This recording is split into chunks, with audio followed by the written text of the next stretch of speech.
Jones and the crew of the USS Ranger sailed out into the Atlantic on November 1st, 1777, headed towards the port city of Brest in France, where they could resupply and refit this early U.S. naval sloop. These rascals on their way over were able to seize 2 merchant ships from the British before they even got to their first port. The commander and the crew get into port, and Jones just starts tricking this sloop out to make it look like any ordinary merchant vessel. I mean, he's hiding the gun ports so that nobody thinks there's any guns except for the one gun that's always on the deck, you know what I'm saying? He's straightening masts, he's changing the kinds of sails, he's adding sails, it's nuts. And the plan is to have free access throughout most of the coast of Great Britain because nobody's be any of the wiser looking at that ship. So, will it work? On April 10th, 1778, John Paul Jones and his crew of 145 sailors aboard the American sloop Ranger left the port of Brest in France.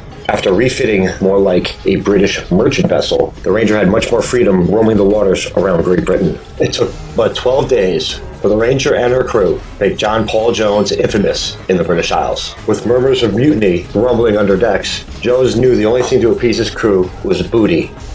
Big booty. And a lot of it. So they entered the British port of Whitehaven, where 2 boatloads of the crew embarked on their mission of confusion. Jones and other crew members take out 2 guns. There were traitors amongst the migrating rabble that was unleashed on the town of Whitehaven, and they warned the town. So this whole big commotion happens, and the crew gets chubby chased back to the ship. Wait till you hear what these salty bastards did that night. The next day gets spicy. Once safely aboard the vessel and headed towards Scotland, John Paul Jones organized another landing party, this time to capture the Earl of Selkirk. The Earl wasn't home, but his wife was, and the pirates were just fine with that. They took the silver, and then remember I said that you won't believe what these guys are going to do next? They sat and had tea.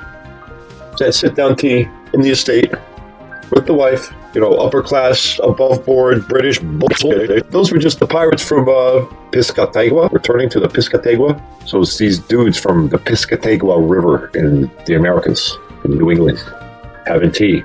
The Earl of Elkirk's wife, because he ain't there. I think it's a little strange. Maybe there was some kind of, who knows, something to look into. That said, another odd thing, John Paul Jones bought the silver back from his crew and sent it back to the Earl and his wife with a note, you know, apologizing for having to take that. Pretty wild.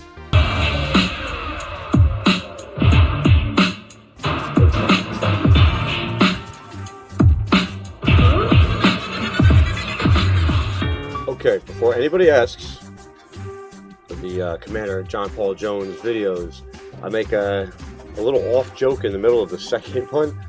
I did that on purpose, the booty joke. See, I use certain services that get me clips so I can make some of these videos look a little nicer, right? But when I looked up pirate booty, all I got was athletic young ladies' asses. All that came up. So that's all I had to use. I mean, I could have used all this stuff, but I thought it was so fucking hysterical that I decided to do it. I excuse my French, but it was fucking hysterical.